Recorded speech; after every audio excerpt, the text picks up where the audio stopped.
The first verse of the book of Proverbs links the book to the fabled King Solomon, whose great wisdom is described in 1 Kings chapters 3, 4, and 10.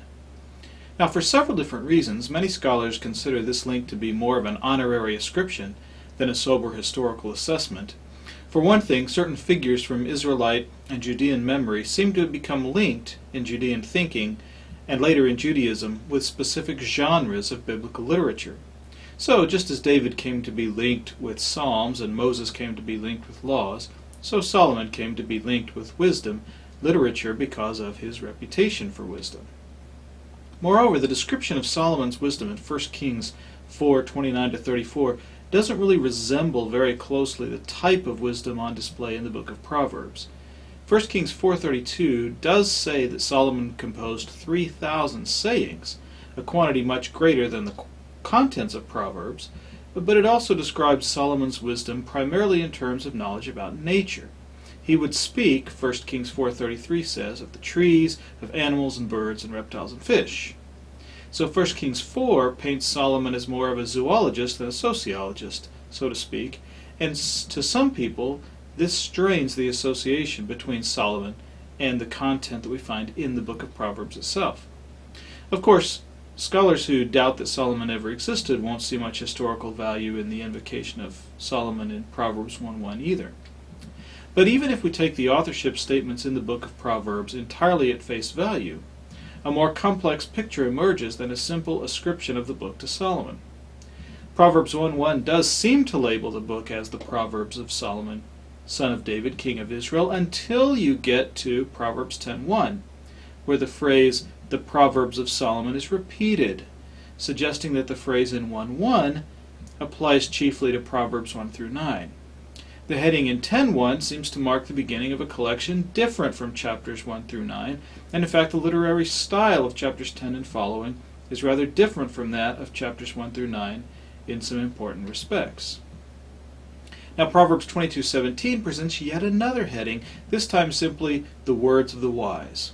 We'll come back to the words of the wise in a minute or so. According to Proverbs 24:23, the passage that follows that verse also presents more sayings of the wise, while Proverbs 25:1 purports to introduce a collection of other Proverbs of Solomon that the men of King Hezekiah of Judah copied. Proverbs 30 verse 1 attributes the subsequent content, which is mostly not in the typical proverbial form of parallelistic couplets of aphorisms, to somebody named Agur, son of Yake, and Proverbs 31:1 describes the contents of Proverbs 31 as the words of King Lemuel, beginning with an oracle that his mother taught him. So the headings within the book of Proverbs, if taken at face value, ascribe large parts of the book to Solomon, though perhaps not written down by Solomon, as indicated in 25:1 and following, but also ascribe significant chunks of the book to other wise teachers such as this Agur and King Lemuel.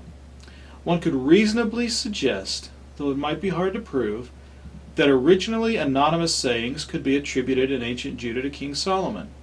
But it's hard to imagine that material really written by King Solomon would be attributed to anonymous sages or to otherwise unknown characters like this Agur and Lemuel. At any rate, the headings within the book of Proverbs clearly mark it out as a composite book, that is, a book put together from multiple sources, some attributed to King Solomon and some to other sages.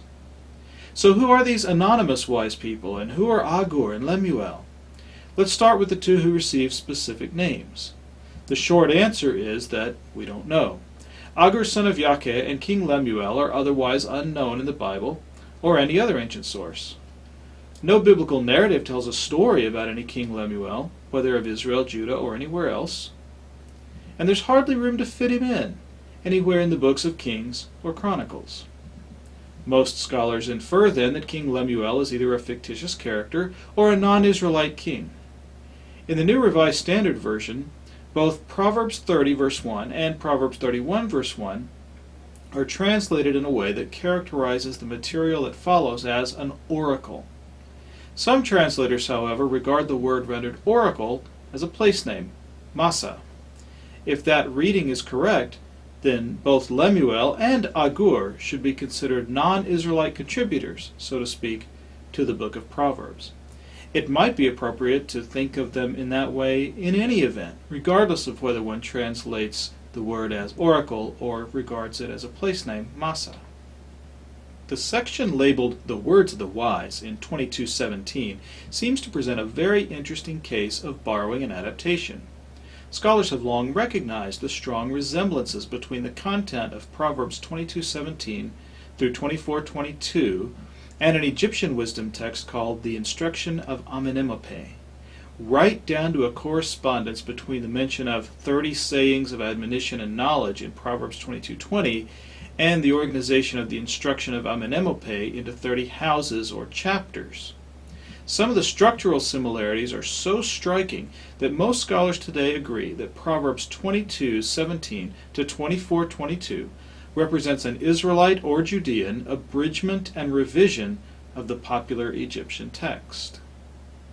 Now, if your image of ancient Israelite and Judean relationships with other cultures has been shaped primarily by texts like Deuteronomy, especially Deuteronomy 23, or 1st and 2nd Kings, especially the story of Solomon himself, or the books of Ezra and Nehemiah, you might find it surprising that the book of Proverbs would so freely incorporate material from non-Israelites, or apparent non-Israelites, even from writers like Amenemope, who undoubtedly worshipped gods other than the God of Israel.